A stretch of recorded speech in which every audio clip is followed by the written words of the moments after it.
आप सबको हमारा नमस्कार।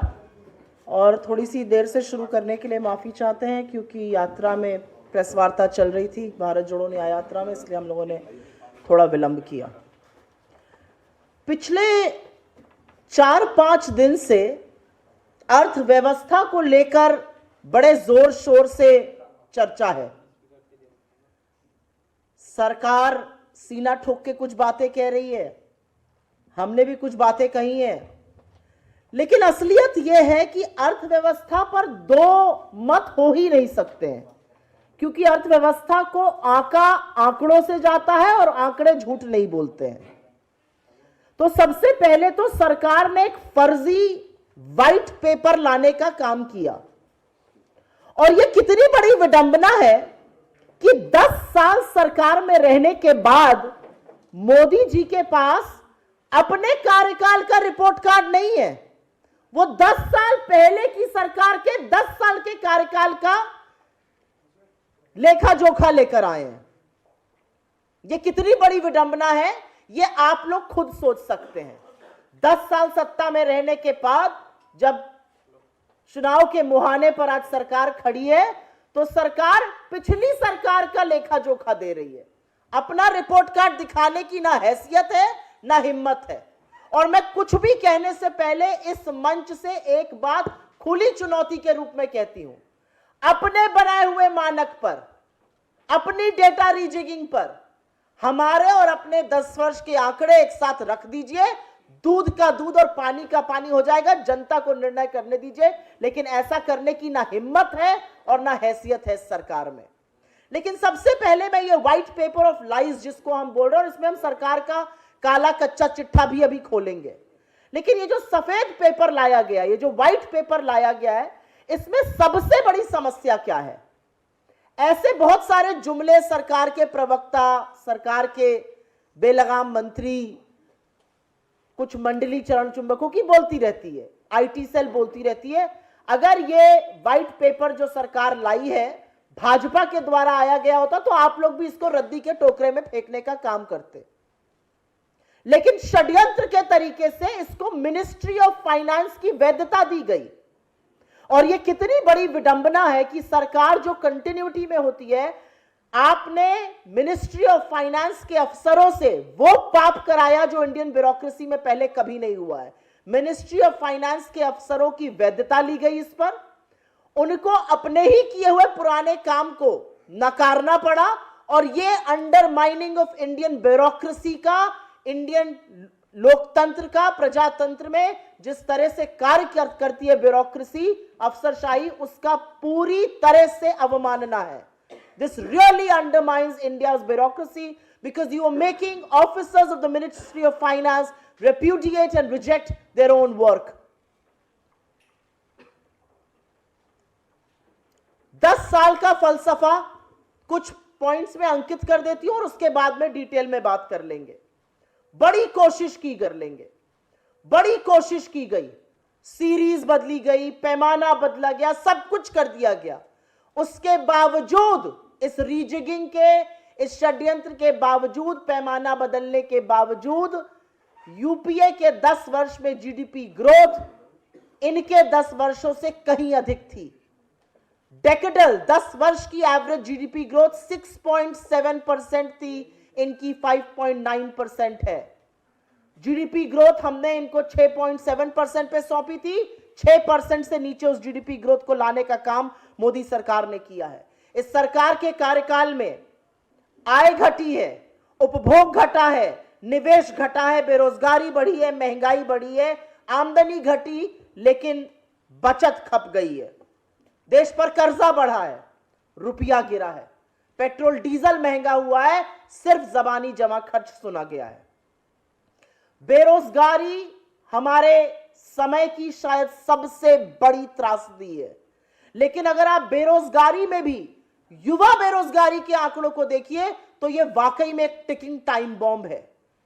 यह वो चिंता का पैमाना है, वो ये चिंता का मानक है जो हमारे डिविडेंड को, डेमोग्राफिक डिविडेंड को डिजास्टर में कन्वर्ट कर रहा है, युवा बेरोजगारी। और इन सब के बारे में मैं अभी थोड़ा डिटेल में बात करूंगी। आय, शहरी लोगों की भी आय घटी है, रूरल वेजेस भी घटे हैं।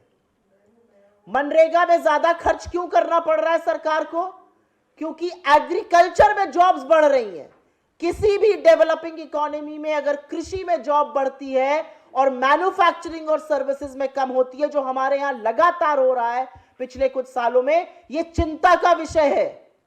आज एक डेवलपिंग इकोनॉमी इंडिया में मैन्युफैक्चरिंग और सर्विसेज की जॉब घट रही है, मैन्युफैक्चरिंग का शेयर जीडीपी में घट रहा है, मैन्युफैक्चरिंग का शेयर वर्किंग पॉपुलेशन में घट रहा है, यही हाल सर्विसेज का है।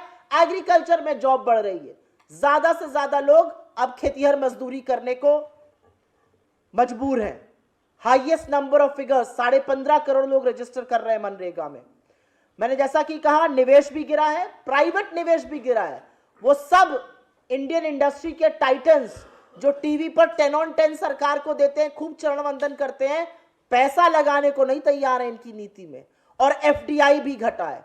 एफडीआई पे बड़ा सीना ठोका जाता था, 3 साल से निरंतर एफडीआई गिर रहा है। और FDI as a percentage of the GDP और FDI as a percentage of global FDI flow भी गिरा है। लगातार इस सरकार ने शिक्षा और स्वास्थ्य पे पैसा कम खर्चा किया है। और असलियत यह है कि सरकार अभी भी समस्या मानने को तैयार नहीं है।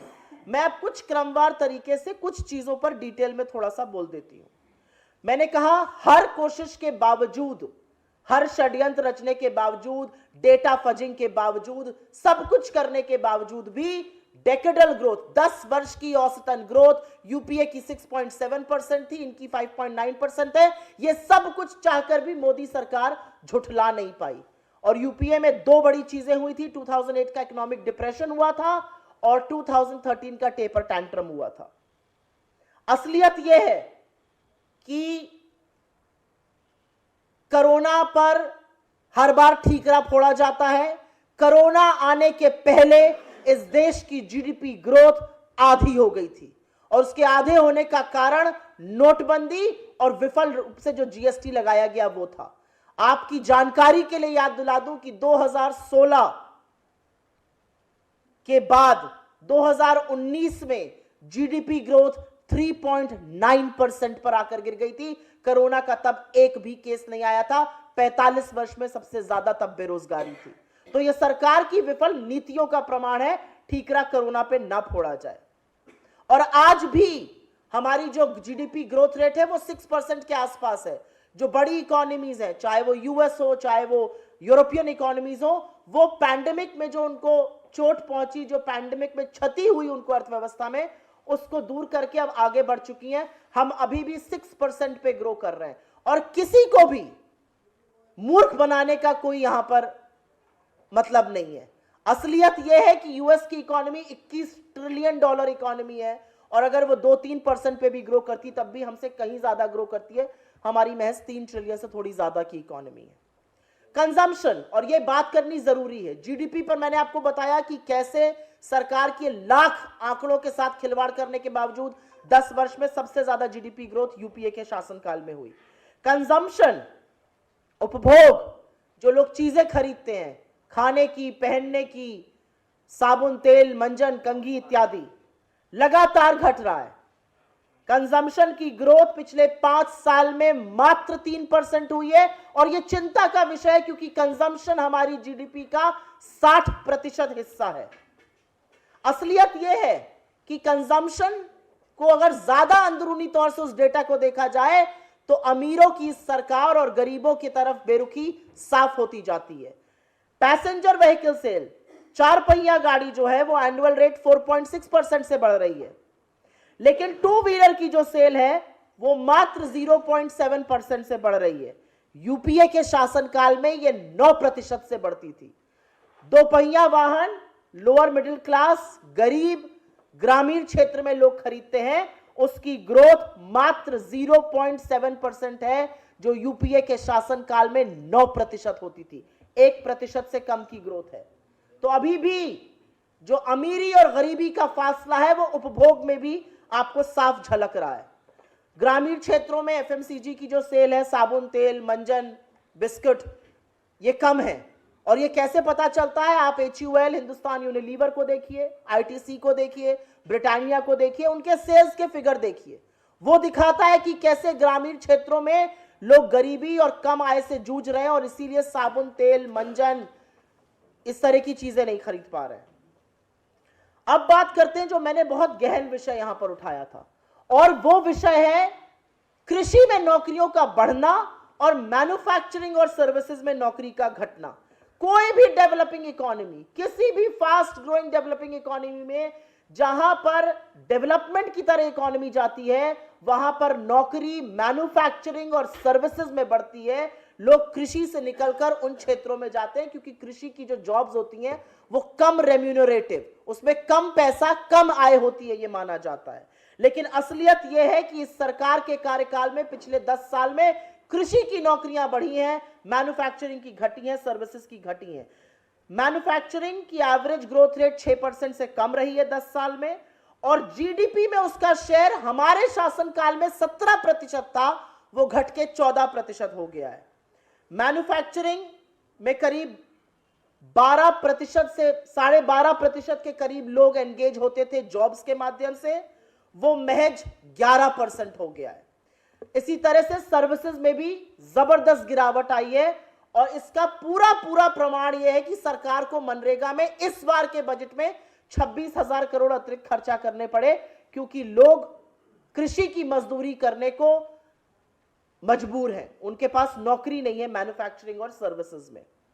अब ऐसा क्यों हो रहा है? ऐसा इसलिए हो रहा है क्योंकि लोगों की आय नहीं बढ़ रही है। उपभोग क्यों कम है? क्योंकि आय नहीं बढ़ रही है। रूरल वर्कर के जो वेजेस हैं वो सिर्फ और सिर्फ 1% बढ़े हैं इस सरकार के शासनकाल में, मात्र 1% इंक्रीज इन रूरल वेजेस। पता नहीं किस मुंह से वित्त मंत्री खड़े होकर कहती हैं रूरल वेजेस दुगने हो गए हैं, उन्हीं का डेटा, और अभी मैं ये जुमले के साथ समझा भी दूंगी कि कैसे उन्हीं का डेटा प्रूव करता है कि रूरल वेजेस मात्र 1% बढ़े हैं।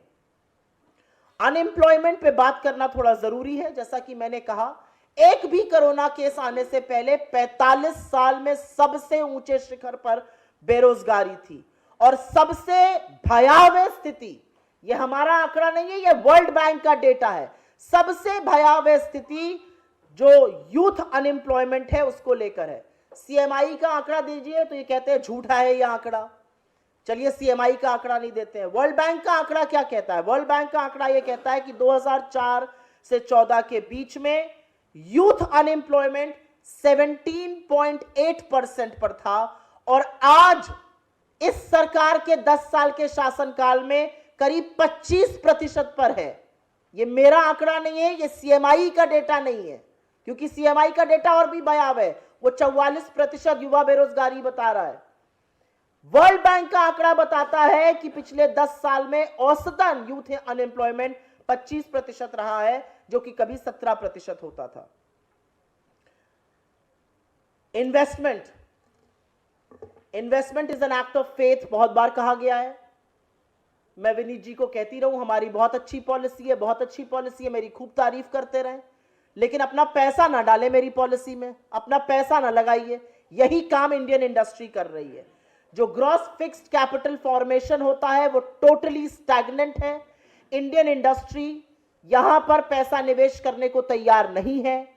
हजारों हाई नेटवर्थ इंडिविजुअल्स इस देश की नागरिकता त्याग चुके हैं, और अब सबसे बड़ी बात जो एफडीआई होता है, फॉरेन डायरेक्ट इन्वेस्टमेंट, वो फॉरेन निवेशक जो आपके यहां आकर बड़ा पैसा लगाता है, इंडस्ट्री बनाता है, फैक्ट्री बनाता है, कोलैबोरेशन करता है, नौकरी रचता है, सृजन करता है रोजगार का, वो आपके यहां भी पैसा लगाने को तैयार नहीं है। बड़ी सीना ठोक के कहा जाता था।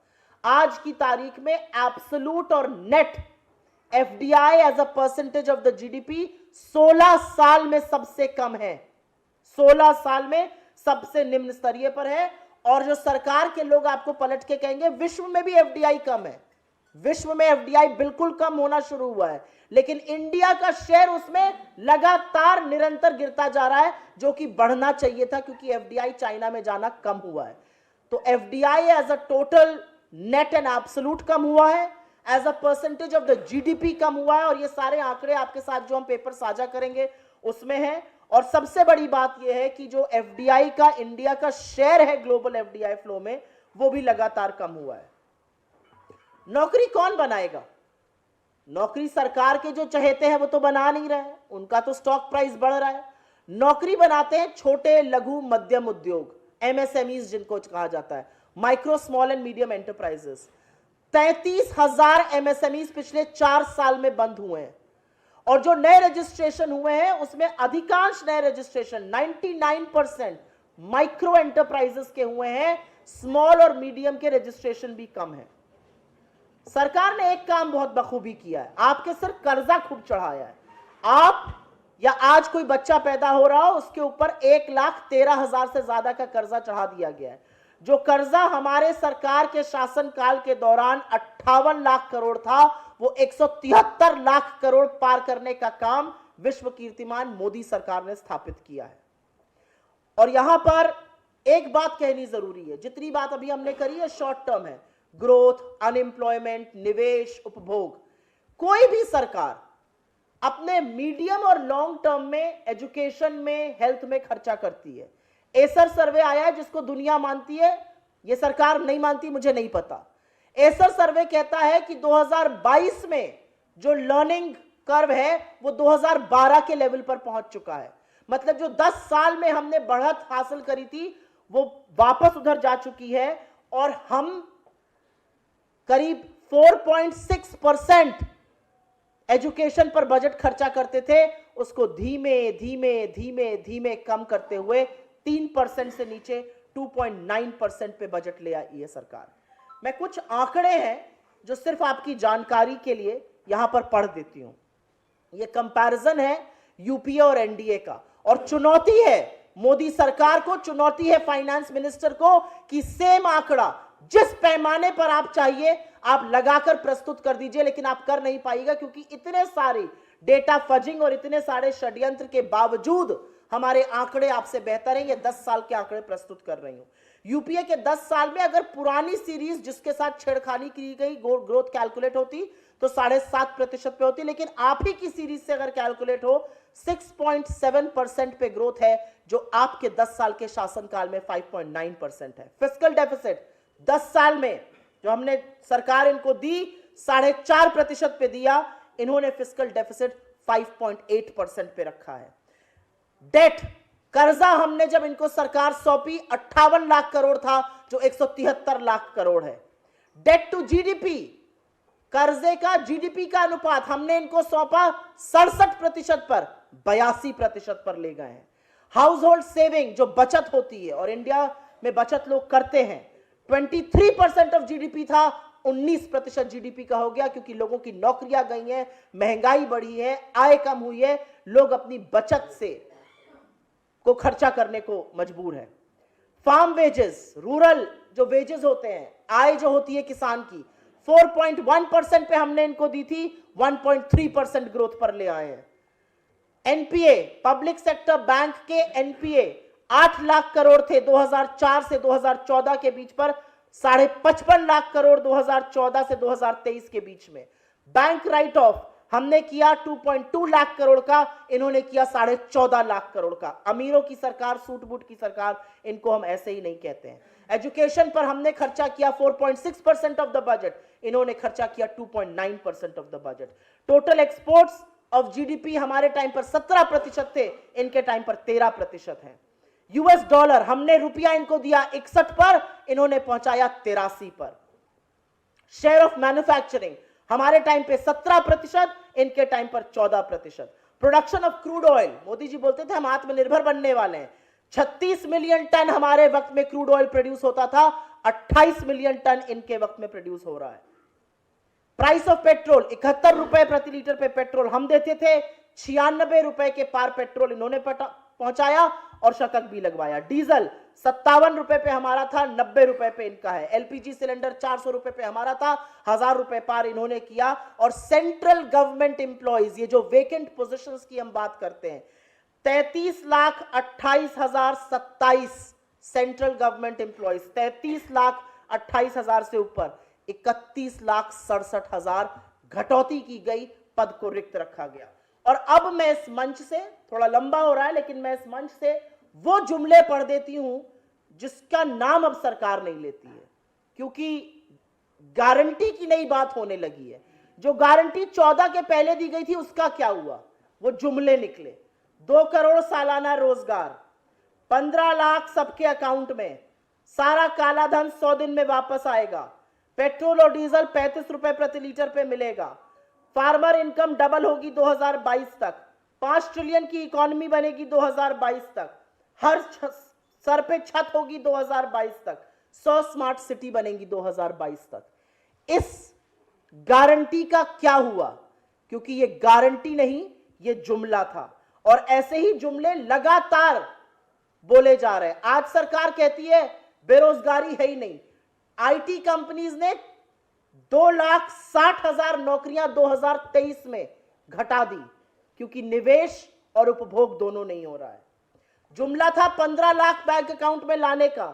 बड़े बड़े स्विंडलर्स, बड़े बड़े वो लोग आप पर चूना लगाकर आपकी नाक के नीचे देश छोड़ के भाग गए। पिछले 10 साल में एक फ्यूजिटिव को सरकार वापस नहीं ले पाई, चाहे वो मोदी जी के मेहुल भाई हो, चाहे नीरव मोदी हो, चाहे विजय माल्या हो, चाहे संदेशारा हो, चाहे रितेश जैन हो। तमाम ऐसे लोग जो देश छोड़कर मोदी सरकार की नाक के नीचे भाग गए।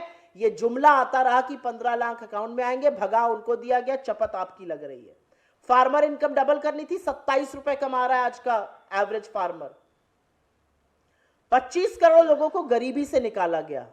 दोनों सदनों में मैंने सुना बड़ी निर्लज्जता से प्रधानमंत्री और वित्त मंत्री इसकी बात कर रहे हैं। किसने इसकी पुष्टि की है? नीति आयोग ने, मानक बदलकर। क्या यूएनडीपी ने इसकी पुष्टि की है? क्या वर्ल्ड बैंक ने इसकी पुष्टि की है? क्या आईएमएफ ने इसकी पुष्टि की? और अगर यह सच है तो उपभोग क्यों कम है? अगर 25 करोड़ लोगों को गरीबी की सीमा रेखा से निकाला गया तो 80 करोड़ को फ्री का राशन क्यों देना पड़ रहा है? अगर 25 करोड़ को निकाला गया तो माल न्यूट्रिशन क्यों है? हम 111वां स्थान पर क्यों है भुखमरी के इंडेक्स में? ये बातें सरकार नहीं बताएगी। सरकार कहेगी हमने 11 करोड़ 80 लाख फार्मर्स को पीएम किसान सम्मान दिया। असलियत यह है कि उनकी संख्या घटकर 8 करोड़ हो गई। और एक असलियत यह भी है कि किसान से आपने जीएसटी लगाया, उसकी खाद पर, उसकी दवाई पर, उसके कृषि के उपक्रम पर, डीजल उसको महंगा दिया। 28 लाख करोड़ की वसूली आपने सिर्फ किसान से करी। और अंत में मैं सिर्फ इतना कहना चाहती हूं, बड़ी बड़ी बातें, आईआईटीज बनाए, एम्स बनाए, ट्रिपल आईटीज बनाए, वेकेंट पोजीशन आईआईटीज में 9,600 के ऊपर है, ट्रिपल आईटीज में 1,000 के ऊपर है, सेंट्रल यूनिवर्सिटीज में 22,000 के ऊपर है। पीएम मुद्रा से बहुत पैसा दिया गया। असलियत यह है एवरेज लोन साइज 25,000 का था। 25,000 आप में से जिसको चाहिए उसको देते हैं। एक धंधा शुरू कर एक बिजनेस शुरू करके दिखाइए, कोई नहीं कर सकता है। और अंत में जिस जीएसटी के नाम पे बहुत कूदफांद हुई, 50% इस देश की सबसे गरीब आबादी 64% जीएसटी अदा कर रही है और सरकार वसूली करके अपनी पीठ ठोक रही है। जिस इन्फ्लेशन के नाम पर बड़े बड़े दावे किए जाते थे, बहुत हुई महंगाई की मार, असलियत यह है कि फूड इन्फ्लेशन 9% के आसपास लगातार बना हुआ है। और एक साल भी पिछले 5 वर्षों में जो इन्फ्लेशन का लेवल है 4%, वो अचीव नहीं हुआ है। लगातार 6% के आसपास इन्फ्लेशन रहा है। मुझे ऐसा लगता है कि काफी डिटेल में मैंने इस पर बात करी है, क्योंकि ये कच्चा चिट्ठा सरकार का खोलना जरूरी था। खोलना इसलिए जरूरी था क्योंकि सरकार अगर अपने ही दिए हुए मानकों से, अपने ही दिए हुए आंकड़ों से कंपैरिजन करे तो वो पाएगी कि हर मोर्चे पर अर्थव्यवस्था के सरकार पूरी तरह से विफल है। चाहे वो निवेश हो, उपभोग हो, ग्रोथ हो, बेरोजगारी हो, महंगाई हो, कर्ज हो, रुपया हो, पेट्रोल डीजल की कीमतें हो, ऐसा कोई भी मानक नहीं है जिसमें इस सरकार ने, मोदी सरकार ने यूपीए से बेटर परफॉर्म किया हो। तो झूठ बोलना एक कला है, लेकिन आंकड़ों के साथ खिलवाड़ नहीं किया जा सकता है। और ये सरकारी आंकड़े हैं, मैंने एक भी आंकड़ा अपना नहीं कोट किया है, एक भी प्राइवेट आंकड़ा नहीं कोट किया है। ये सारे सरकारी आंकड़े हैं, ये बजट के आंकड़े हैं, ये इंटरनेशनल एजेंसीज के आंकड़े हैं। और अगर सरकार के अंदर हिम्मत है तो जिस चार्ट का मैंने यहां पर प्रोडक्शन किया, जो हम आपके साथ साझा करेंगे, ऐसी एक चार्ट सरकार जरूर बनाए और लोगों के सामने लाए। इस देश को निर्धारित करने दीजिए कि हो क्या रहा है।